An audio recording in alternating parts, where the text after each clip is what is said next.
I rise to update this Honorable House on the work of the Legal Aid Office and lay a copy of the document entitled Annual Report Legal Aid Office Fiscal Period 2013 to 2019 as submitted to the Minister by the Legal Aid Committee in compliance with Section 18 of the Legal Aid Act 1980. As the document's title denotes, it covers a 7-year period between the 1st of April 2013 and the 31st of March 2020. This brings the committee's statutory reporting obligations up to date. Mr. Speaker, members may know that Bermuda's legal aid regime came into operation on the 1st of November 1980 by way of the Legal Aid Act 1980. The Legal Aid Office has served the legal needs of Bermudians who may not otherwise be able to afford access to legal representation for 40 years now.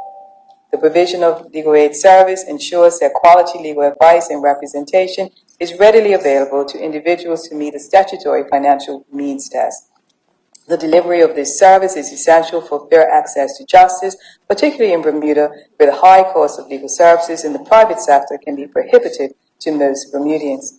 Mr. Speaker, the Legal Aid Committee administers the internal administration of the scheme by reviewing legal aid applications, awarding legal aid certificates for eligible persons, deciding the assignment of legal counsel, and managing the duty counsel roster of lawyers giving free legal advice to unrepresented defendants appearing in the lower courts.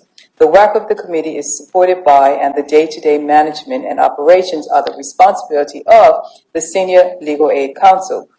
The Legal Aid Office is also comprised of 3 in-house legal aid counsel and 3 administrative posts.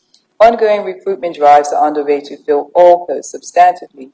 In the interim, the Legal Aid Office has been staffed temporarily by qualified barristers with the professional experience to manage the range and complexity of the typical case types where legal aid certificates are issued. Mr. Speaker, the report highlights a new framework for the assignment of counsel under the Legal Aid Act 1980 was officially implemented on 1st March 2019, although it was developed in 2018. The changes were devised alongside a host of cost savings reform measures across government. The justification for implementing an in-house staff counsel model was in recognition that operational efficiencies and savings, institutional knowledge building, and providing opportunities for a cadre of specialized Bermudian defense lawyers would offer better delivery of services within public spending limitations. The new model ensures that as many legal services as can now be delivered by in-house staff counsel in lieu of overutilizing outside counsel. This has resulted in a containment of costs. The logic is simple and the results are proven. Salaried staff counsel attending court frequently, inclusive of the Senior Legal Aid Counsel, costs less than awarding assistance via billable hours from counsel in private practice. The in-house counsel capacity continues to grow, and although the revised model is only partially deployed, it has resulted in measurable savings thus far. Mr. Speaker, cost savings are evident by making the following comparisons. In the 2012-13 financial year, the total cost of the operation was over $2.5 million for the year. By the financial year 2019-20, there were relative annual cost reductions less than, the relative annual cost reduction to less than $1.5 million. This figure reflects the annual figures after the annual budget adjustments were completed at year end. This reflects a further reduction, Mr. Speaker, that the $1,300,000 reflected in the annual report, representing a decrease of $217. The report captures this downward trend in costs over the reporting years. It is anticipated that all posts filled substantively and in sufficient time for embedding the new model, sustainable cost reductions, and greater operational efficiencies will continue in keeping with the objectives of the model. Mr. Speaker, it is important to note that the complexities of the cases, as well as multiple defendants in the same manner, require separate counsel to ensure that there are no conflicts of interest. Mr. Speaker, there have been other less dramatic but equally notable developments during the reported period. It is worth repeating for the Hansard the Chairman's comments that, although the volume of legal aid certificates sought and granted has declined, the volume of work related to the weekly committee meetings has increased steadily over the periods under review. The complexity of cases, as well as the number of multiple and youthful defendant trials, resulted in an increase in council submissions, opinions, requests for specialist reports, and at the early stages covered by this report, the services of Queen's Counsel. The chairman also recognizes rightly the significance of these developments upon applicants' access to justice, the administration of justice itself, and the development of Bermudian jurisprudence. He goes on to point out the significance as it relates not only to the most serious offense of murder, but also other serious crimes and their impact on the legal aid system.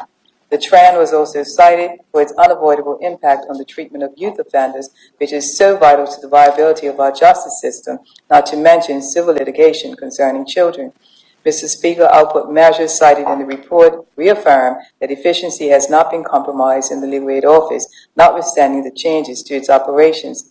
The office has retained the ability to process legal aid certificate applications within 14 working days. Of course, this is dependent upon applicants submitting the required information in a timely manner.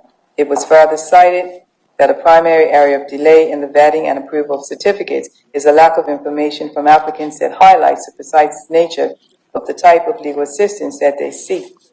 The office has remedied this by modifying the application process to better capture the information needed for the committee to make a decision on the application.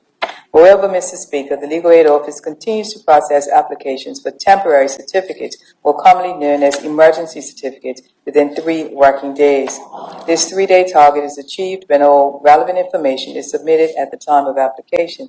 This quick response time is an indicator of the efficiency of the administrative operations of the Legal Aid Office, as applications for emergency certificates are approved by the Senior Legal Aid Counsel, provided they fall below a capped amount. Emergency certificates are then ratified by the committee within 28 days. Mr. Speaker, the chairman concludes the report by acknowledging that committee members are volunteers who give up their time and experience at the weekly meetings to carry out the very demanding mandate as prescribed in the Act. He extends appreciation for members' hard work and dedication and applauds their commitment to quality service delivery during the period covered. Mr. Speaker, I conclude by amplifying the chairman's expressions of gratitude to the Legal Aid Committee members for the selfless duty they uniquely give to the maintenance of access to justice in Bermuda. I am obliged to the chairman for his steady stewardship during reforms to the model. Thanks also to all of the public officers, staff, duty counsel, law pupils, and others who have served to support the work of the Legal Aid Office. I publicly acknowledge the supervision of the Senior Legal Aid Counsel, Susan Moore Williams, who is now on temporary reassignment but has led the Legal Aid Office for over a decade. Also, Ms. Angela Julia, the office manager, deserves recognition for being steadfast in sustaining the delivery of services during periods of transition. Thank you, Mr. Speaker.